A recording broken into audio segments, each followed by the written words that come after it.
Welcome to Flick News episode 80. This week, we've got a lot of exciting news for you, from IShowSpeed getting his own anime series, to DeviantArt mobile app shutdown, and much more. So, let's dive right in. First of all, Disney is planning to lay off up to 1,000 employees in the coming weeks. While 1,000 jobs sounds like a lot, it represents less than 1% of Disney's total workforce of around 231,000 employees. Many of the cuts are expected to impact the company's recently consolidated marketing division, which was restructured earlier this year under newly appointed Chief Marketing Officer Asadi Yaz, as part of an internal initiative called Project Imagine. These mark the first major workforce action under new Disney CEO Josh D'Amaro, who officially took over in March. Then Amphibia creator Matt Brawley has revealed that he is not currently involved in the Steven Universe spin-off Lars of the Stars, but teased that he could join in the future, saying, "Maybe I will help later in the future," which is pretty exciting to hear, as it could hint at multiple seasons down the line. But for that to happen, the first season needs to come out first. The show was announced back in June 2025, and we still haven't had any major updates since then. Until just recently, when a fan on Twitter asked an animator working on the project if he could share any news, to which he replied that they are still working on it, but don't have anything to share yet. Hopefully soon. Then last week B-Movie was trending higher than the Super Mario Bros. Movie on Peacock, and that is pretty wild. Because with the Super Mario Galaxy movie just hitting theaters, you would expect people to be rushing back to rewatch the first Mario film to catch up. And they clearly are, but the fact that B-Movie is sitting even above that is just kind of funny. Well, it is B-Movie after all. That film has somehow managed to live rent-free in the internet's brain for years now, and apparently that is never going away. Some things just never lose their charm, and Barry B. Benson is clearly one of them. Then a new promotional poster has been released for the special My Hero Academia episode More. The episode was confirmed after the show concluded and will adapt Chapter 431 of the manga, following Deku and his classmates 8 years after graduating high school, which is honestly such a satisfying way to give fans one last look at these characters all grown up. The special episode is set to premiere on May 2nd, and with that date getting close, we can probably expect a teaser or trailer to drop very soon. Then Netflix has confirmed that new episodes of Steel Ball Run JoJo's Bizarre Adventure will premiere in fall 2026. The second cour will follow a weekly release schedule, with one new episode dropping each week instead of the usual batch release. The series already kicked things off with its 47-minute first stage, which premiered on March 19th, and now it's set to continue with the second stage later this fall as part of a split core format. This shift to weekly episodes is a pretty big deal, especially considering the high anticipation for Steel Ball Run, and it could make the experience feel a lot more like a traditional anime rollout rather than a one-time binge. Then Matt Brawley, the creator of Amphibia, has sparked fresh hope for fans by confirming that future animated content is still being discussed at Disney. In a recent statement, Brawley said, "This is still a thing. It's more in Disney's court than mine, but there is a lot of interest." While nothing has been officially greenlit yet, the fact that there's strong interest on both sides and that the conversation is still very much alive is definitely a great sign. So if Disney does decide to move forward, there's a real chance we could see more stories set in the Amphibia universe. And honestly, considering how passionate the fanbase still is, it feels like it's only a matter of time before something finally happens. Then Marvel Zombies has been renewed for a Season 2 at Disney+. The confirmation came from Marvel's head of television and animation Brad Winderbaum, who revealed on a recent podcast that he had already seen the first animatic of the season's opening episode, saying, "It was crazy. I can't say anything about it, but it delivers not just on zombies, but also on an MCU thing that has never really happened before that we're very excited to do." The first season debuted in 2025 as Marvel's first ever TVMA animated series and ended on quite the cliffhanger, so it's great to know that the story is continuing. No release date has been announced yet, but with production already underway, it could potentially arrive sometime in late 2026 or early 2027. Then the Crunchyroll Anime of the Year nominees have been revealed, featuring Dan to Dan, Gakyakuta, My Hero Academia, Takopi's Original Sin, The Apothecary Diaries, and The Summer Hikaru Died. Genuinely a strong lineup this year. And the weekend is set to present the 2026 Crunchyroll Anime Awards on May 23rd. He opened up about his love for the medium, saying, When I was first introduced to anime, I was a child. Sailor Moon was one of my first crushes, Goku my first imaginary sparring partner. It's safe to say I wouldn't be here without anime. And honestly, having someone of his stature step up to present at the Anime Awards is a really cool moment. It just goes to show how deeply anime has embedded itself into mainstream culture at this point. Then Paramount Skydance is reportedly aiming to finalize its acquisition of Warner Bros. Discovery by the end of July.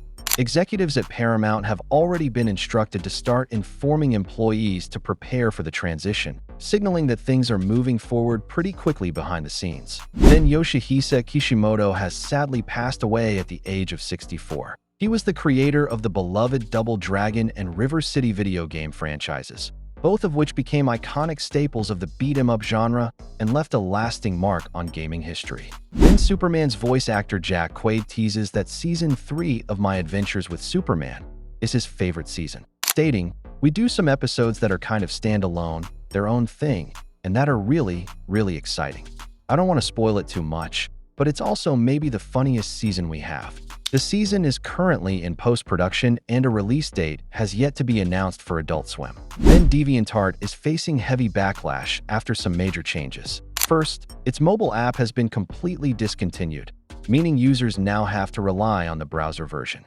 On top of that, free downloads are now limited to just 10 per week, which is pretty frustrating for regular users who relied on the platform more freely. And to make things worse, users are being heavily pushed toward Core, the platform's paid subscription, which is now also required for artists who want to sell their work. A lot of longtime users feel like DeviantArt is slowly pushing out the very community that helped build it, and many are already moving to other platforms. It's honestly sad to see, because DeviantArt was such a huge part of online art culture for years, and it really feels like it's starting to lose what made it special in the first place. Then Glitch has announced that the finale of the amazing digital Circus, titled The Last Act, will release in theaters from June 4th to June 7th, a full 2 weeks before the episode premieres on YouTube and Netflix on June 19th. The theatrical event, in partnership with Fathom Entertainment, will combine the recently released Episode 8 with the brand new hour-long Episode 9, meaning theatergoers will be the first in the world to see how the story ends. The official synopsis teases that with Kane gone and the circus dark, the remaining cast are left to face only the mistakes and traumas of their pasts as they finally discover the complete truth about the digital circus and its history. And the demand has been absolutely overwhelming. Tickets sold out almost immediately, prompting Glitch to announce they are expanding to more theaters across the US and Mexico, with more international screenings also currently in talks. For a show that started as an indie YouTube pilot, this is an absolutely incredible moment for independent animation. Then Fairy Tail is officially returning. The series will resume serialization in Weekly Shonen Magazine this August as part of its 20th anniversary project, with the new story debuting in the combined issue 36 and 37 on August 5th. Creator Hiro Mishima will both write and illustrate the new chapters himself, which is notable since the ongoing sequel 100 Years Quest is illustrated by a different artist. The new story is described as a short-term concentrated serialization rather than a full relaunch, and will follow Natsu and his friends in what Mishima teased as a story focusing on an unexpected character. As part of the broader 20th anniversary celebrations, all 328 episodes of the anime are also being streamed for a limited time, and Mishima will be holding autograph sessions across Japan and even internationally. For a series that ended 9 years ago, the fact that it is coming back this strong is a testament to just how much love this franchise still has from fans around the world. Then Ashley Crystal Hairston, the voice of Hazel in Fairly Odd Parents and New Wish, has revealed a disturbing email she received from a fan. In the email, the fan wrote that the universe itself had destined him to be with the character Hazel, warning Hairston she would face the universe's wrath for getting in the way, and even demanded she take down certain posts, saying, "I suggest you take down all the Devzil posts you made, if you want a peaceful life." What makes this even more concerning is that Hairston revealed the same person has been sending her the exact same message from 4 different email addresses after being blocked. She has since reported the individual and is taking additional security measures. Then the first teaser for a 2-part animated LEGO One Piece special has been released, which is set to premiere on September 29th on Netflix. The special will retell the events of the first 2 seasons of the live-action One Piece series in classic LEGO comedic fashion.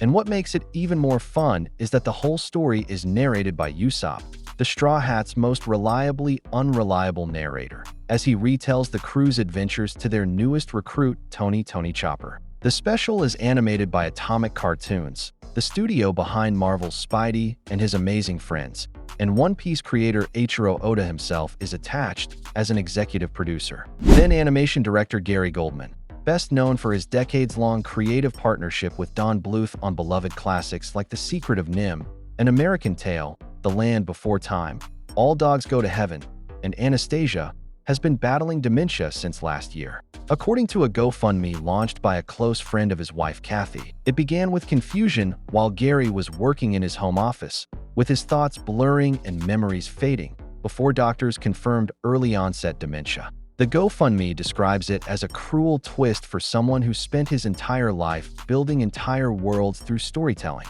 now struggling to hold onto his own memories. Then Arn Olsen has sadly passed away at the age of 64 from complications related to cancer. He was a talented screenwriter best known for his work on All Dogs Go to Heaven 2 and Mighty Morphin Power Rangers.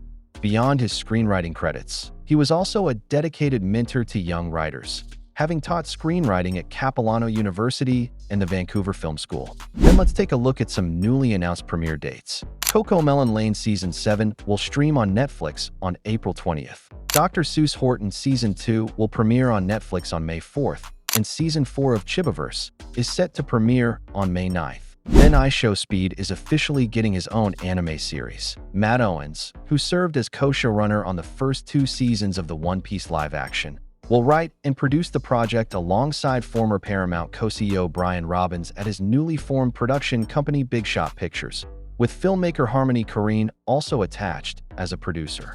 The series will feature an animated version of IShowSpeed himself, though plot details are being kept under wraps for now. The project will be shopped to major platforms soon, and Big Shot Pictures already has a first-look distribution deal with Sony Pictures Entertainment. IShowSpeed himself confirmed it during a live stream, saying it is 100% real and that they are in the early stages. He also added, "I've always loved anime, so being able to create something like this is a dream come true for me. And honestly, considering how loudly and consistently Speed has talked about his love of anime over the years, this feels like a natural next step. The only question now is whether Ronaldo will somehow make a cameo." Then composer Brian Tyler has revealed he wrote much of the score for the Super Mario Galaxy movie while he was in the hospital, saying, "I didn't want to let anyone down. They didn't know. I didn't tell them.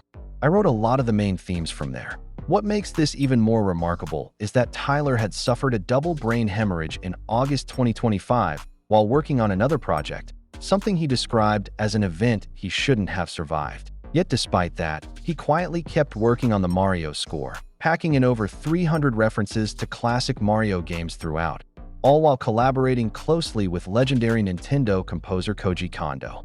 And the dedication clearly paid off, as the soundtrack has been one of the most praised aspects of the film. Then CoComelon creator Moonbug Entertainment has launched a new YouTube series, Emmy's Wonder Wardrobe. The animated preschool show serves as a spin-off of Little Angel.